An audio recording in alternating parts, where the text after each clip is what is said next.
Hey, fifth graders, welcome to online learning. Really great job last week, guys. Super proud of you all. I want to give a shout out to Himina from Mr. Matthews and Miss Stallings' classes, who did a really great job taking notes last week. She had included all the vocabulary words written out and what they meant on her exit ticket. So I was really proud of that. So she is my shout out for this week. I will try to shout out one person each week. Remember to check out your newsletter. That should be online or maybe posted on your Class Dojo website, something like that. Make sure you look at it for this week and that you do a lesson from each fifth grade teacher, by Thursday. Okay, today I'm going to just do some vocabulary to help set you up for Miss Stallings' lesson that you're going to see later this week on Wednesday, because you're going to do a lesson on point of view with Miss Stalling. And so I'm going to just teach you some vocabulary words that kind of connect to point of view, and then we're going to do a little quiz. So it shouldn't take too long.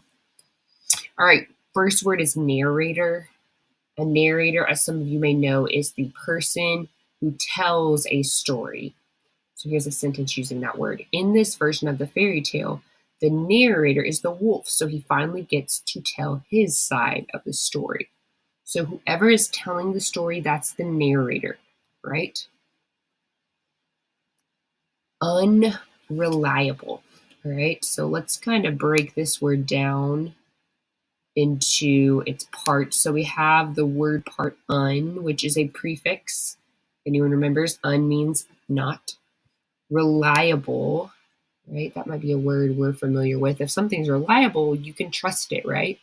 So if it's unreliable, it's not trustworthy or dependable. So here's an example.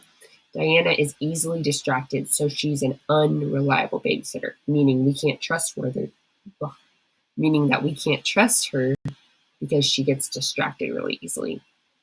The reason I put a picture of this rope here is that if you look at this rope, does it look reliable to you? Would you trust this rope to hold you? Probably not, right? It looks like it's about to break, so it's unreliable. All right, our next word, point of view. Point of view. The point of view is the position from which a narrator tells a story or a writer presents information. It may be first, second, or third person. The main character in this novel is a teenage girl who just moved to a new town, and the story is told from her point of view. So point of view is the position. That's our keyword here, position. All right. Are we telling the story from in the story? Are we outside of the story telling it? What position? Where are we? What point of view do we have? All right. All right. Our next word is first person. This is talking about point of view, first person point of view. A writing style where the narrator is one of the characters in the story, often using the pronouns I, me, or my. The narrator used the pronoun I in the first sentence, so I knew it was told in first person. So if the person telling the story is also in the story, we know it's first person point of view. Remember that at any time you can pause Miss Coatney's video and write down any notes you want to take. So feel free to do that and to go back if you need to. All right. Second person, a writing style where the narrator speaks to the reader directly, often using you. When we see like a billboard saying, you should try this vitamin or whatever it's about, that's usually second person. They are wanting to talk directly to you as the reader. Second person. All right, third person point of view. A writing style where the narration is not done by one of the characters. The narrator often uses the pronouns he, she, or it. The writer is not in the story. They're just telling the story outside of it, and we know it's third person point of view. Third person point of view is interesting because there's different types of third person, okay? We're going to learn about those different types. The first one is called limited third person. Limited. Think about what the word limited might mean. If it's limited, there's only so much that you might know or might be able to carry. So a type of third-person writing where the narrator tells what happens to all the characters, but only knows one character's thoughts and feelings. So the narrator's telling what happens to all, but they only know about the feelings and thoughts of one character. Interesting. Called objective third person. Objective. A type of third person writing where the narrator is not part of the story. The narrator tells what happens, but doesn't know what any of the characters are thinking or feeling. The last type of third person point of view is called omniscient. Omniscient. Try to say that at home. This is a type of writing where the narrator knows the thoughts and feelings of all the characters in a story. Let's work on figuring out the points of view of specific passages. And I'm going to have you, during this part, we'll do the first one together. And then on the other ones, I want you to pause the video and type in your answer in the comments. And then you can check your work at the end. All right. So here's our first question. I'm going to read this passage and I'll go over the question and we'll talk about it. We're going to put on a play, Miriam, Zakir announced, waving his hands in my face. I immediately began to think of what part I'd like to play. I thought at first I'd like to play a witch or a goblin. I'd been working for weeks on an eerie, low-sounding screech that I was sure would steal the show. But I knew Zakir was secretly afraid of things like that. And I remembered the only audience for the play was our father, and he would quietly reprimand me for being insensitive to my brother's phobias. I could already hear his gentle scolding. Don't tease him, Miriam, he would say. I thought of playing a queen, but maybe there wouldn't be enough to do with that part. Our little sister Dinah would probably insist on wearing the house's toy crown too. I looked around our living room, spying a pair of green tights doubled down between the couch cushions. A wrestler?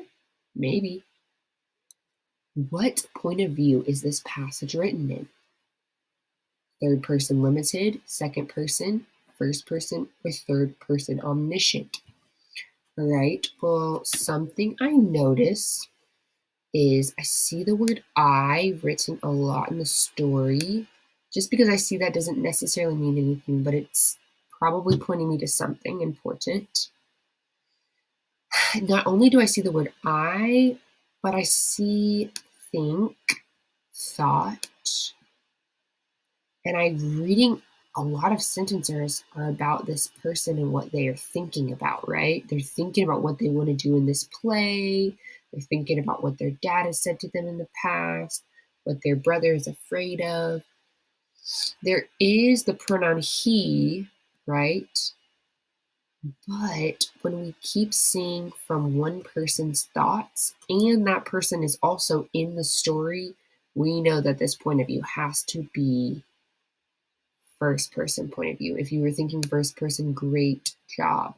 You might see he and she in a story, even though it's first person. You have to pay attention and ask yourself, who is telling the story? How do I know it's first person? Well, it's because the person in the story is also telling it. That's how I know it's first person. So when I write my answer in the comments, I need to write something like this.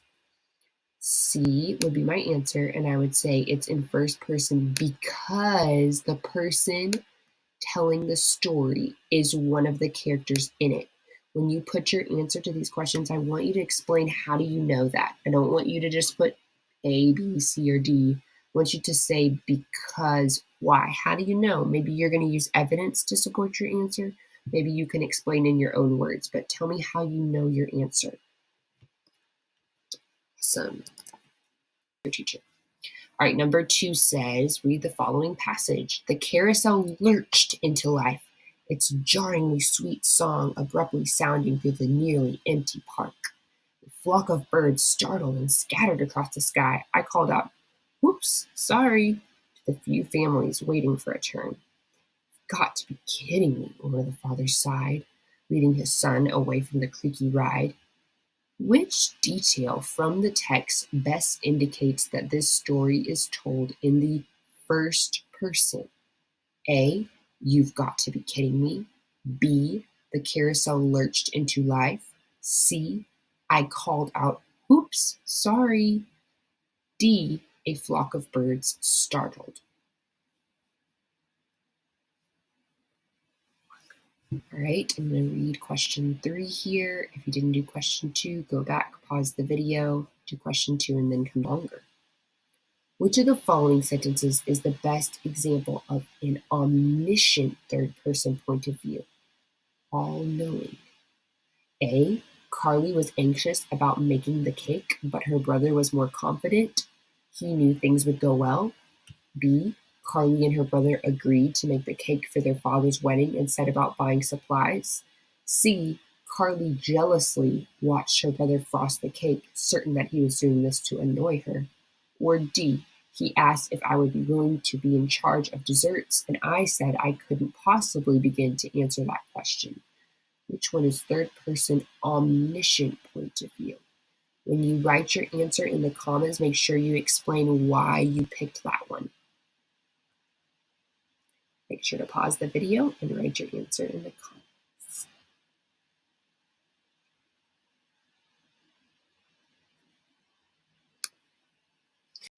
All right, so for the last part of our lesson today, I want you to take a challenge. I want you to try to write a short story. Doesn't need to be long, right? Short story using one of the points of view you learned about. I will shout out any of my favorite stories next week. So make sure you text a picture of your story to my Google Voice number, which is written just above my head in this video. All right, so I'm going to go over the answers real quick for questions 2 and 3 that you did on your own. Question 2 says, which detail from the text best indicates that the story is told in first person? Well, that would be letter C, because of the word I, which tells us that that tells us that the narrator is a character in the story. I called out, I'm the one talking, I'm in the story, first person. So letter C would be correct. Number 3, which of the following sentences is the best example of an omniscient third person point of view? Omniscient means all-knowing, so we have to know about the thoughts and feelings and actions of all the characters. The only option that does that is letter A. Carly was anxious about making the cake, but her brother was more confident. He knew things would go well. So we know what Carly is feeling and doing, and we also know what her brother is feeling and doing. So that would make it omniscient, all-knowing, letter A. Alrighty, great job, great work this week, guys. Let me know if you have any questions.